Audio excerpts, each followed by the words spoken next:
What happens when you meet another podcaster from the other side of the world? Now, I'm from South Africa, remember? But now I'm living in San Diego, and I've come into contact with the podcast angel, and she's all the way in Australia.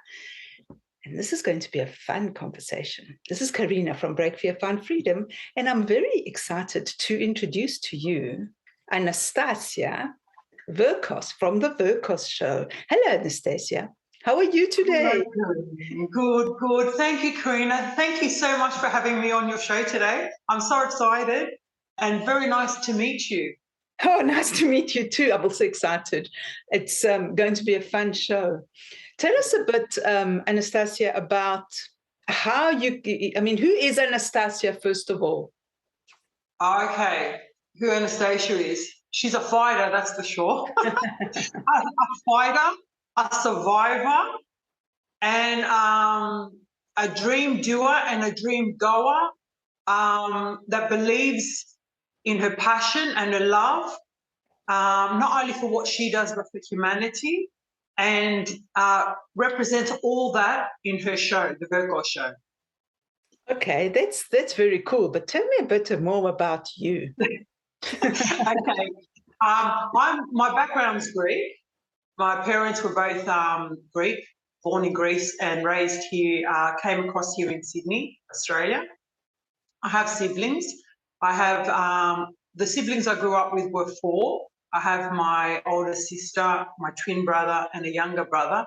And later on in life, I found out I had a biological brother, who was adopted. And once Mum passed, God rest her soul, I found him and brought him into the family. Oh. So there's 5 of us, really, but yeah. And yeah, that was a real blessing, that one. That must have been interesting after, how many years before you found him, and how did you cope with it? How did you deal with it? As Anastasia is, she's always on a mission.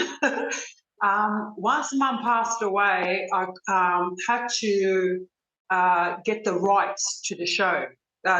Sorry, my mind's on the show. I had to get the rights to find him, because there was one parent still alive, which was my dad. But I didn't tell my dad. I wanted to do it on my own.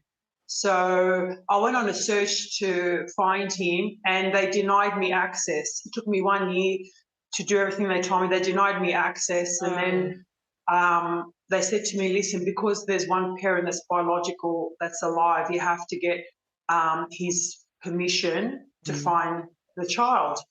And then my mum, when I found out about my brother, she didn't, she goes, oh, let's find him. And then she'd stop because of the fear. She had fear. If he was dead, did he suffer? Did he get abused? So she said, okay, let's find him. I do all the paperwork. And then she'd back off. No. And it kept going like that for a few years. And then when she passed, it happened where I thought I have to find him. And she said, don't tell your dad, don't tell your dad. So I'm thinking, oh my gosh, now I've got to, that was in my head. And she passed, and I thought, how am I going to tell my dad that I have to find this child? And then it was an instinct in me to find him. And there's a story of how I found him as well. But I'll get back to what you were asking. Cut a long story short, my dad gave me permission. I found him within a week and a half. Wow, nice. So, yeah, I was on a mission. Could have been anywhere in the world, but it was here in Australia, thank God. Oh, anyway, wow, that's beautiful. Yeah, it was a beautiful story. And then I found him, and then I contacted him, and it was an incredible journey from there. He was brought up differently from us. We were brought up Greek background parents. He was brought up the Australian parents. But yeah, I don't know. It's so overwhelming, that story, and there's so much to say how I found him. But the feeling was amazing, and he's a beautiful soul. He's like Mum. Like my mum sort of exited, and he came and took Mum's place. That's how I felt, because I was very close to my mum, and when my mum left, it's sort of he stepped in, and we're very close. He met my dad first, and then the next day he met the whole family, the uncles, the brothers, the sisters, the nieces, the nephews, everyone. So it was a big event, but a very big blessing. And it happened so easily and naturally for both of us. And again, when I did contact him, because I found him, the ball was in his court. I thought he can make the moves. It's up to him because it was a shock for him as well, you know. So, yeah, it all went beautifully and we're still in contact till today. Wow, that's beautiful. So I love that story. So did he know that he had siblings? Well, it's funny you say that because he didn't know anything about us. He knew he was adopted. That's all he knew. He knew he was adopted. And when I actually received a call from him, because what happened was once I got his birth certificate and I went on the search, I had to go to the electoral people and type in his name in the computer and find out how many names come under that name in Australia. Yeah. And then there was 88 of them. So I had to sit and handwrite them. I wasn't allowed to take a picture. I wasn't allowed to email or anything. So I handwritten all these names. And then what I did was it took me 2 days. I wrote a personal letter and I sent them all out. So in that first week, I started getting calls. I posted them out. The latest was Thursday, the last swap. And then I started getting calls. So by Monday, Tuesday, which was already how many days, I was sick of getting calls, but he wasn't the one. And I was getting disheartened. Yes. Anyway, by Tuesday, I sort of was giving up. And then I finally got the call and it said, hello. And I go, hi. He goes, oh, this is, I'll say his name because eventually everyone's going to know him, Peter Bennett. And I go, yeah, and? Because I was fed up at that time. I thought, here's another one, you know. He goes, oh, this is Peter Bennett, son of blah, blah, blah. And I go, I was like that. I couldn't speak. Usually I'm a very outspoken person. I couldn't speak for a couple of seconds. And I go, do you know what this is in regards to? He goes, yes, you're my sister. I was like, wow. I go, how did you know? He goes, just the way you worded the letter, I knew it because I knew I was adopted. So we got into a conversation and then I said, listen, if you want to know more about the situation, want to meet your siblings and everything, let me know. So I left it at him. The next day he rang me and asked for a few more questions. And then following that, 2 weeks later, he goes, I'm ready to meet everyone. So I flew interstate because he lives interstate and I introduced him to Dad and then I introduced him to the rest of the family. So it was overwhelming and it was an amazing experience because the aunties, the uncles, the cousins, everyone were so excited to go. About time someone brought him in the family. Everyone knew about him, but yeah, no one did anything about him. So it was a beautiful experience. Oh, I love that. So I'm going to ask you, like, did you find out freedom in that? Because how long was it that you knew about that you knew you had another brother? When did you find out? Yeah, probably I'd say about 10 years I knew of him. But like I said, because Mum had fear, and this is fear with freedom. So because like she wanted to find him, but she always kept pulling back. Yeah. Then I asked my brother, the one that got adopted, I said, did you ever do a search to look for us? And he goes, no, because I was scared maybe she died at birth, maybe she suffered, maybe. So the fear from the mother, the son drew them apart. So to me, all right, Mum passed, she didn't get to experience it, but I did for her. I found that freedom in reuniting him with his father and his siblings and his uncles and his cousins. So I did find freedom in that. And I found it for Mum, for my mum as well. Yes, yes. That's beautiful because you found her like in person, and she probably was with you anyway at that time. In spirit. Definitely. Oh, definitely, definitely. I'll tell you something, Carina. It was my auntie sitting outside on the balcony.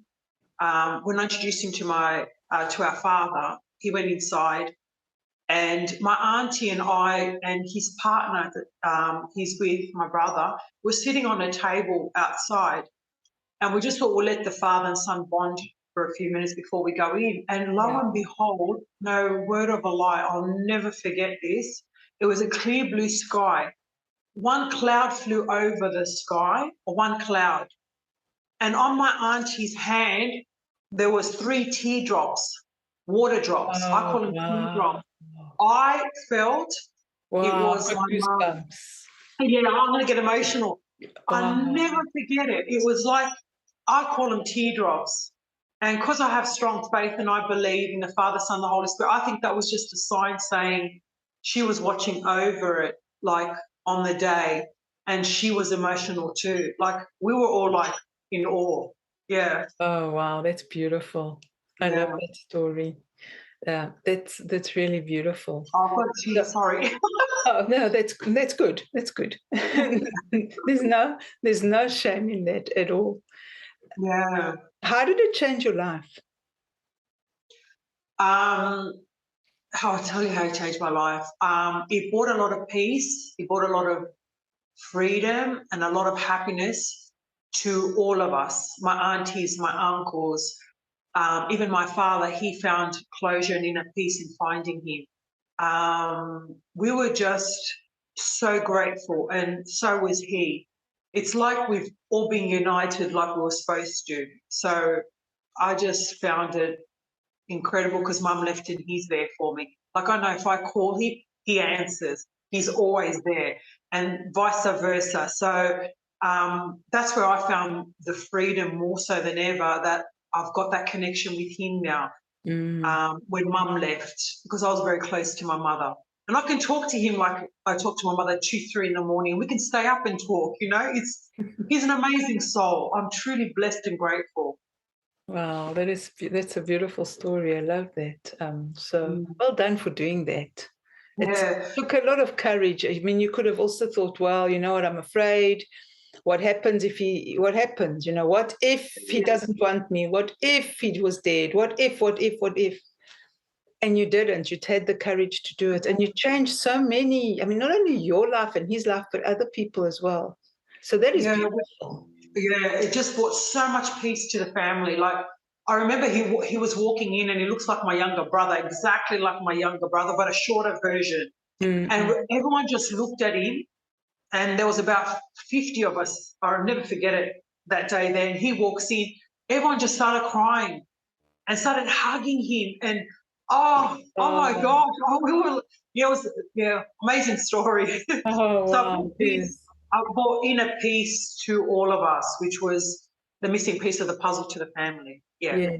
Yes. Oh, I love that. Beautiful story. Well, tell me about okay, now after that, tell me a bit about Anastasia, the podcaster. Oh, okay. Oh, there's so much to say. I think through all my trials and tribulations, I mean, we all have them, but through all my past experiences, I said to myself, you know what? So many years have gone past, and I have suffered, and I have lost, and I have gone through so much. I thought, you know what? I've got to wake up to what's happening in my life, and I've got to change it. So when I found myself, I thought, you know what, I've got to do something to help others. If I can help others get through that struggle in a shorter period of time and not dwell, because I was dwelling. I thought if I could make that difference in people's lives by sharing other people's stories and give people a platform to speak their truth, well, then I'm going to do it. And how I sat and worked out the whole plan was, I was big on Facebook. People were following. I was inspiring with my posts. And then I thought, you know what? Okay, Anastasia, let's sit down and do a game plan here. So I sat down one weekend. I drew up, okay, I've got Facebook. Okay, Google, what's the biggest platform in the world? Facebook. Okay, use that platform. Yes. And then I found out about other social media platforms. And then I thought, you know what? I'm going to start a show on Facebook, because no one's done a show on Facebook. This was about 6 years ago.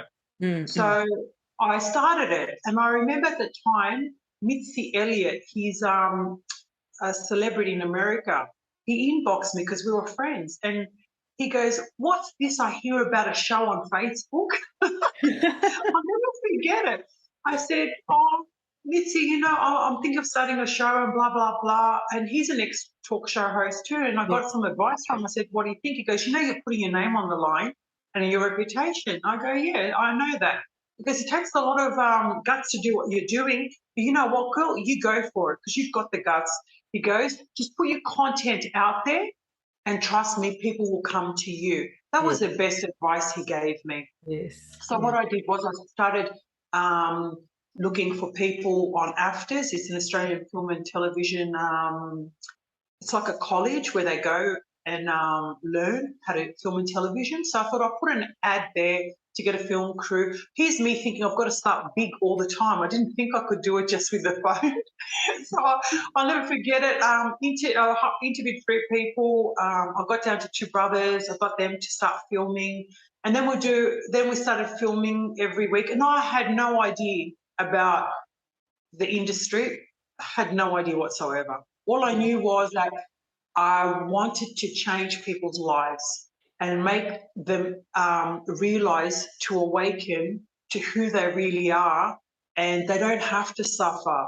You know, that comes within us, you know, that suffering. We think there's no way out, but there always is. So that's why I did it. And then I hired the brothers. We started 1 episode a week. And then 21 episodes later, I got a phone call from overseas saying, you know, stop producing a show. We want to publish your book and produce your show. And it was a company, London and America. Wow. It's oh my God. You know, does this really happen 5.5 months later? So kind of long story short, that was all in the making and everything. And then COVID hit and then everything else happened. And the show, I had to make a decision. They told me no shot, no show. And I said, what do I do? Oh my gosh, because I'm not vaccinated. So this was the biggest decision of my life. I said, do I go for the gold, the glory, or do I stay true to myself and start again from scratch and do it my way? So I knocked it back. And then I'm not going to lie, no word of a lie. I was devastated for about 2-3 days, thinking, oh my gosh, I waited for so long for this lucky break. And then they're telling me this. But then I said, you know what? I've got faith, I believe. And obviously it wasn't meant to go down that road. So after 3 days, a close friend of mine goes to me, Anastasia, why don't you start your show up on your own? And I said, oh, you know, I don't know. It's been, you know, so long and that. She goes, no, it's where you left it. Just start it up again. She goes to me. And I was like, oh my gosh, you know what? You know, I might take her advice. So I did in June this year. I started it up again and I did it with no vaccination, no nothing, just my mobile phone. Nice. Mind you, in that period of time, I had lost everything because I invested everything in the dream. So I had to start from scratch, even in my life behind the scenes. So I was going through that as well as trying to have a comeback from the show. So lo and behold, everything's working out perfect. I conquered my fear of not good enough. Like I felt like I didn't achieve what I was supposed to. I felt like I lost a battle that I thought that was my way out, was just that one avenue. And I thought, you know, London, America, network, everything. So I got to admit, since doing it on my own and having my faith, it's been so much more rewarding.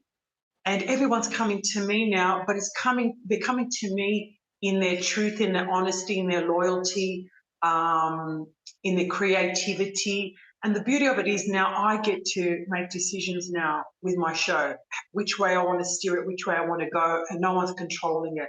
So it's been a blessing and I've made the most incredible contacts. And I can only say that I'm glad I conquered my fear, because I was so focused on the destiny, the outcome, I forgot to live in the here and the now. Yes. And because my vision was always ahead, and I was just, oh my gosh, it's going to be great, it's going to be America, this and that, I'd stopped living in that period of time because my focus was, oh, when am I going to get the news? When am I going to get the news? Or when it's going to happen? When it's going to happen? And disappointment after disappointment. And then all this happened with COVID. And then it was just a real reality check for me after that. I said, I'll be true to myself. I'll do it my way this time. And I'm going to enjoy the journey now. And whatever lies ahead, whatever comes to me, I'll face it then and there, and I'll make decisions. And that's what's happening. But I had to step out of my own way. I had to really step out of my own way and just stay in the moment and enjoy this journey, and don't focus on the destiny where it's going to lead you.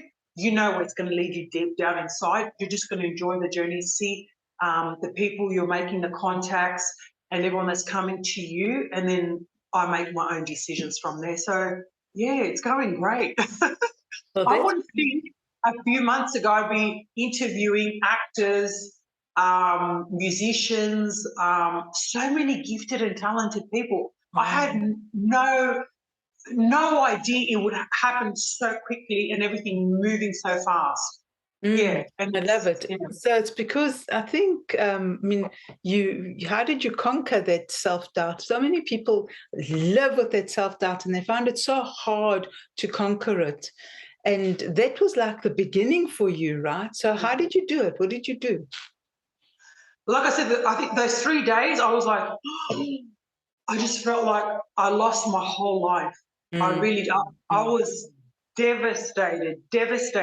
And then I think, Anastasia, get yourself together. You know who you are. You know what you're capable of. You know that you're limitless. You know that the world is yours. So these are the things I was saying to myself. I said, you've got this, girl. And lucky I had my friend Catherine, who gave me that advice, and he's still by my side till today. I know if I pick up the phone and ask for advice, she'll be the one that says it straight, and direct. And someone needs someone like that in their life. And thank goodness for her. And I thought, remember who you are, she goes to me. I remember meeting you at the gym, and you changed my life when I came across your path. This is what you do. This is your natural gift to the world. So get your show up and running again. And I've got to live and lead by example. And like I said, I think we need to deal with it, accept what's happened, let that emotion go, and then regain yourself. Stand in your power and say, you know what? This is not how it's going to end. This is just the comeback. This is the beginning. And that's what I did. It was just like about 3 days. 3 days. I needed to get it out of my system. The pain, the hurt, the anger, whatever I felt. I thought, get it out, Anastasia. Pick yourself up and start doing what you love again. And that's what happened. And within 3 days, I acted up my social media platform. I was off all my platforms, actually. I was off social media for 3.5 years. Yes. So I had to activate all that. And then I thought, okay, I got it. And everyone was missing me. Everyone didn't ask me about what happened or nothing. And I felt more comfortable about that. And then that was a fear within myself as well. And then when I put myself back out, then I thought that, oh my God, we miss you, this and that. Then I got the confidence and I thought, you know what? Fear gone. No more fear now. Come on, girl, we've got this. We've got to start your show again. So that's what I did. I thought, yeah, so it's been blessing after that. I had to let go of that fear. And that when you do, that fear is only within you. You create it yourself. Yes. So once you release it within yourself, and actually I believe you've got to forgive yourself as well. There's got to be forgiveness. Forgive yourself. Forgive yourself. Forgive the others that were involved in the situation. And you know what? It frees you up. Road is clear. Let's move forward. So, yeah, and I'm here today, and now I'm fearless. No matter what comes across my path now, I notice another thing in life. What you resist persists. That saying is so true. Always, when anything comes in your life, you look at it, you resolve it then and there, and then you move on. And that just frees you up. That's your freedom. That's your freedom. Yes. That's what I believe is the freedom, is facing everything, dealing with it, and letting it go and keep moving forward. I love that. I love that. I love that beautiful definition of freedom. I love that, Anastasia. So this whole freedom thing is beautiful. But what I'm thinking about is it's also about finding your truth, right? So how do you know what your truth is? How did you know how did you know? I mean, we'll just go back a bit. I know this is 2 questions, but it's sort of together. You decided you didn't want your vaccination. Okay. And that's a whole big conversation. We're not going to go down that road, but it made an impact on the way your life turned out. How did you decide? I mean, you could have gone the other way. It wouldn't have mattered. How did you know that was your truth and that was what you needed to do? So how did you find that, and how did you know that? Number one, I don't want to put anything foreign in my body. Now, if that's my belief, I have to be true to that. Yes. If I could easily say, and I'm not against anyone that gets it, don't get me wrong, each to their own, but it's just my choice. So I thought to myself, do I stay true to myself or do I go for it? But when I go for it, that's not my truth. So that's how I separate it. And of course, I've got my faith where I say, you know what? I say to God, God, I know you've got this and you're directing me in a different direction. Mm-hmm. And you know what? I'm going to have faith and trust in you. And I'm going to stick by my truth. So that's how I see the difference. I don't veer off, no matter how tempting it is. I don't go down that road. I stay true to me. So that's how I deal with it. That's how I know my truth is. I stick by my truth and I follow my truth. Because I always believe that there's always something better. And I think that God was just protecting me not to go down that road. Mm-hmm. So that's how I see it. That's how I see it. So, and I trust in him. I trust in him and I just go with the flow now. And always, if I do want to really find my truth true with certain decisions where I'm umming and ahhing, I'll take my time and then I'll say, God, which direction shall I go? And it's always the direction of what feels good, what feels comfortable, what feels happy and overwhelming. And yeah, I just go with feeling as well. Yeah. Yes, yes. That I commend you for that, because a lot of people would have thought, well, hey, whatever it is, oh, you know what, I better do it, I better compromise myself. But of course, at the risk of, I mean, if you had compromised yourself, if you had gone down that route and done something that you didn't believe in, you would have hated yourself, and it would have ended up badly anyway, even if you felt like that was, that was the thing you wanted to do. Okay, sorry. I don't know what happened there. Sorry, I'll just fix it. That's okay. Sorry about that. Yeah, that's okay. Yeah, I find that or especially in us in this field and industry, and we're putting ourselves out there. I believe you've got to live your truth and be the truth. Now, through the highs and the lows, I show people all aspects of me. Like example, I showed them recently, I told them a bit of story about a person I knew, but that person was me. At the end, I revealed it was me. How my struggles, like I remember at one stage before I moved in here, I was living in a place where I didn't have furniture. I only had a mattress and I slept on the floor, but people didn't know that. And I had to borrow a little kid's chair to sit on to do my recordings. And people don't know that though. So I'm living and leading by example. So I believe I've got to be true to myself, because if you can't be true to yourself and speak your truth, then you're making it up as you go. And I just believe it causes, like every story will be different down the path as you go, because you don't know what the truth is from the lie. So to me, this is what you get. I'm transparent. What you see is what you get. And I will speak my truth, but I'm always nice about it. No matter how difficult the situation is. I don't believe two wrongs make a right. I just believe this is who I am, and live and breathe your truth. Yes. So is that freedom for you? Oh, big time. I think, you know what, coming from a strict Greek family where the woman is not supposed to speak, not supposed to have a mind of her own and all that, like, to me, where I am today is like, I'm in awe with myself. Like, I'm just doing what makes Anastasia happy. And when Anastasia's happy, the whole world around her is happy. And that's how I see it now. Like I remember in my darkest days, everything was going wrong. Everything was going wrong. And I was quick enough to blame someone else for my life. I was quick enough to blame the whole world for my life. So I was, I was even blaming God at one stage, and I lost my faith.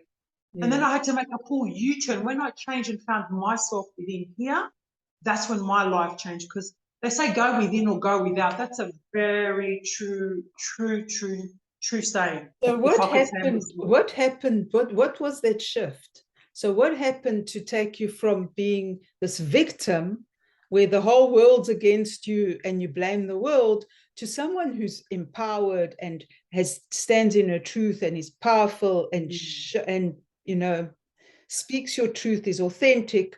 What happened? How did you go from one to the other?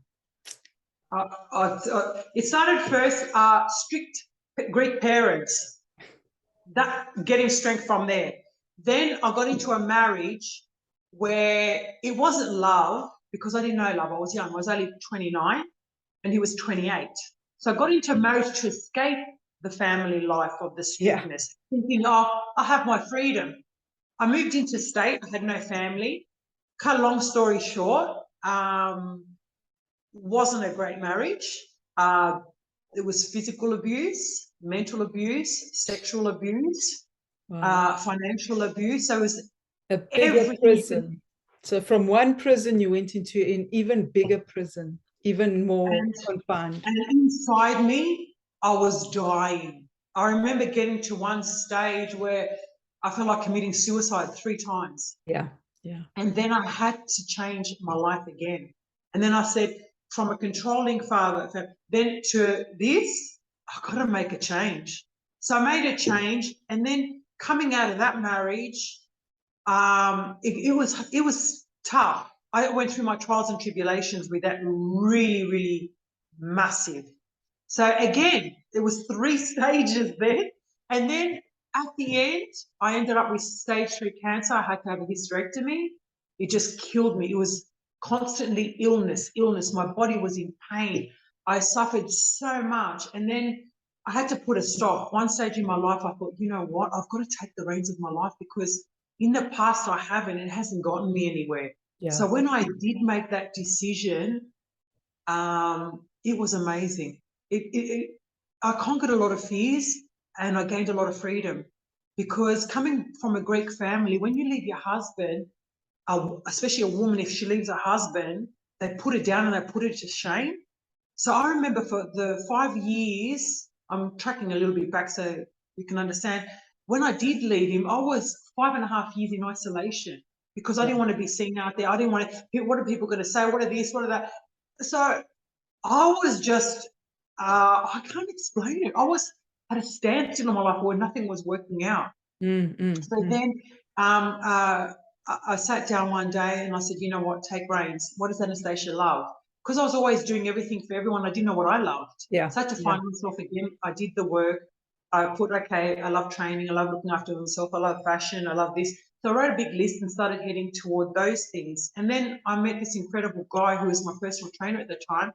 And he goes to me, you're so isolated. All right, you come to the gym, you go home, but that's all you do. You've got so much to offer to the world. And I said, this beautiful person, what can you do about it, Anastasia? I said, well, people keep hurting me. This is what I always say, in the outside world. And he goes, okay, we'll get you started a website. We'll get you on social media and this and that. And lo and behold, from that stage, everything led up to my show and standing in my power and finding my freedom.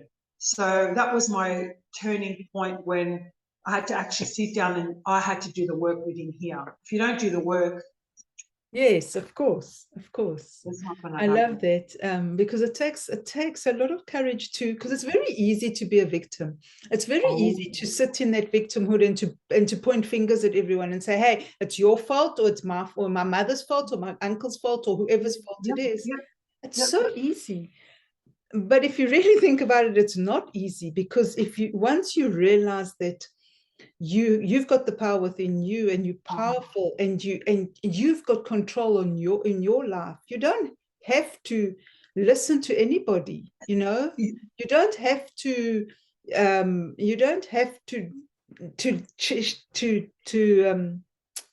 blame anyone for anything, because that's just, you're just giving them your power. So if you take it back, and you realize how powerful you are, and you realize you can create your own life. And it takes a lot of courage for you as well, being from a Greek family background. I mean, I'm from an Italian background. It's the same kind of thing, you know. You have like, what will the people think? You can't do this because what will that one say? And you can't do that because what will the other one say? So it takes a lot of courage. And I'm speaking like for myself as well. It takes a lot of courage to say, you know what, I don't care what you say. This is who I am. And if you don't like it, oh well. So that's I always say, love me or leave me. That's my favorite song. Love me or leave me. But one thing I have noticed is through the journey, it's life is simple. It really is. Yeah. People complicate it. This is what I've realized through everything that I've gone through. I've realized that we ask for too much. We want to keep up with the Jones, say, or we want a better house, want a better car. When really, I believe I had to go through what I had to go through to be who I am today, strip me away from everything to find who I am, because outside circumstances or outside exterior, how can I word this? It doesn't bring you the happiness and the joy. It's got to come from within, that happiness and the joy, and you've got to find it within yourself. And what I've realized now, that if I'm here in this present moment, and if I'm not making the most of this present moment, I'm missing out on my whole life, because the only moment we have is this moment. So why are we stressing about tomorrow or the future or what's happened in the past, because it hasn't happened? Just as we walk, this is how my experience, as I'm walking on this journey now, I just focus day to day on what I have to get done, what I have to do. And then I notice when I take care of today in this moment, the next steps ahead automatically take care of themselves. I'm not neglecting. I haven't got any barriers up. I face everything and I keep moving forward. And life, I believe, and through my experience, it just keeps getting easier and easier and easier. It's just a constant flow. But we've got to focus on the here and the now in this present moment, because that's the only time we have. Even our moment of us talking here is between. This is what we have. So let's make the most of it. Yes, I agree with you. with you. And it's always conversations like this that you can connect with people, and you can have the conversations, and you can share this what you're feeling, which is really a beautiful thing as well. So I love that. So what about what fears do you have now? You know what? It's funny you say that, because I made a pact to myself, to Anastasia, that when she left her ex-husband, she will never fear anyone or anything ever again in her life. And I made a promise to myself, and I stuck by it. Nice. So, yeah, I don't really fear anything. I think fear's man-made. We've created it. And the more we instill it within ourselves, a fear of anything, it just keeps growing. We keep feeding, it keeps growing, keeps growing, keeps growing. And it grows so big that it, how can I say it? It overtakes your whole life. You're thinking, you're living, and then when you dismiss it, what fear was there? There was nothing. So it's too much, it's too much focus on something that really doesn't exist. It really, I believe, fear, to me, I don't believe it exists anymore in my life, and I won't allow it to. Yeah. Yes. So how does that make your life different? Oh my gosh, like your show, the freedom. You're a free spirit, you feel lighter, and you know that you can accomplish anything if you put your mind to it. And like you said before, we create our reality. Yes. So why don't we create a damn good one, And I know it's through my trials and tribulations. I know it's taken me years to get to where I am today. I think if only I knew this back in my 20s or in my teens, I would have, but it's not meant to be. It's meant to be this way in order for me to be where I am today. And I believe that my experience that I've had in the past been a blessing, believe it or not. I know some people can say, how can you say that? I can say that really consciously and proudly. I'm glad I have, because the guests I have on my show, when I interview them and they say certain things, I've gone through that. I can connect with what they've said, and I can understand and put myself in their position and have that connection. And I just think it's been a blessing, because if I had given everything on a silver platter, say from day one, and I didn't go through my trials and tribulations, I feel like I couldn't have connected with the guests that I have on my show. That's how I feel. I think my journey was meant for me to be where I am here today, to do what I'm doing today. Yes, I love that. It's beautiful. So, Anastasia, what's in store for you? I mean, I know we live in the present moment, right? But what is in store for you in the future? To be honest, because like you said, I'm always in the present moment. I think I've learned not to focus so much, or I don't really do focus on the future.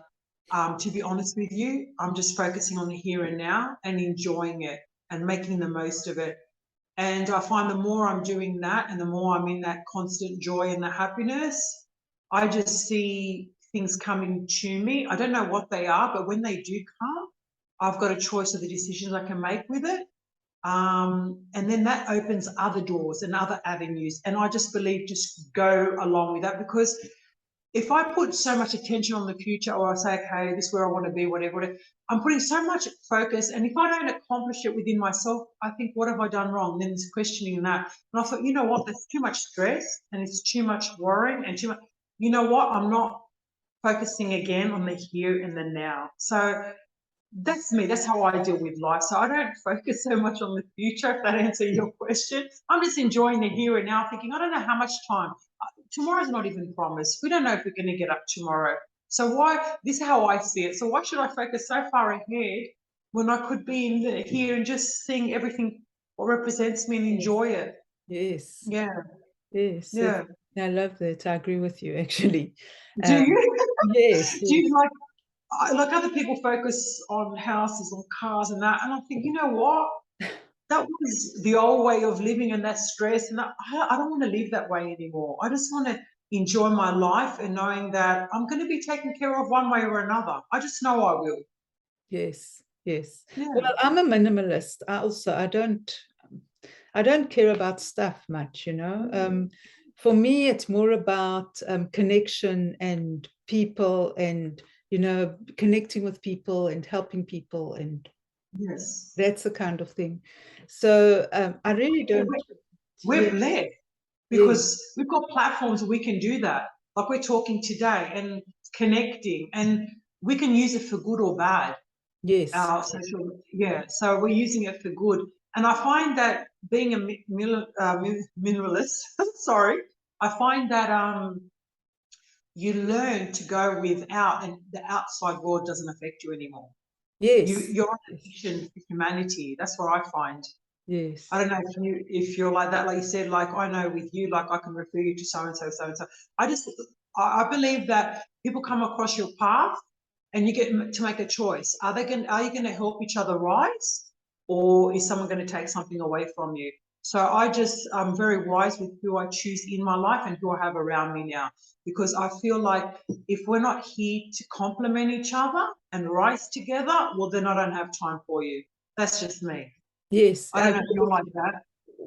You know what, it's about helping each other, because if we support each other and because the world is abundant, right? And we can just help each other and grow together. What more do we want? Because at the end of the day, it's all about love. And I know that sounds so Pollyannish, but that's I've got a massive tattoo on my back. It says love. I'm a love girl. Everything stems from love. And it's true. And we're actually blessed to be in a time on earth at the moment. I know some people don't think that, but I think it's an awakening call. I believe COVID was a blessing. It really was a blessing for people to wake up. Do you want to keep doing what you're doing?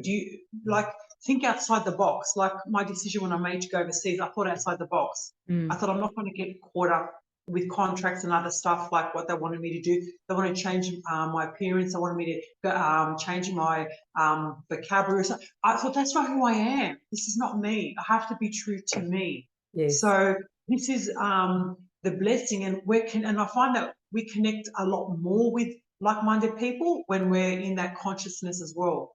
Yes, yes, because people can connect with your authenticity. Yes. So, and that if people, you know, you can feel it. You can feel the authenticity, whether you like it or not, and you can feel the barriers. Well, on that beautiful note, how, Anastasia, can people find you? Okay, there's quite a few platforms actually. On Facebook, I've got the Verkos Show page, and I've got Anastasia Verkos.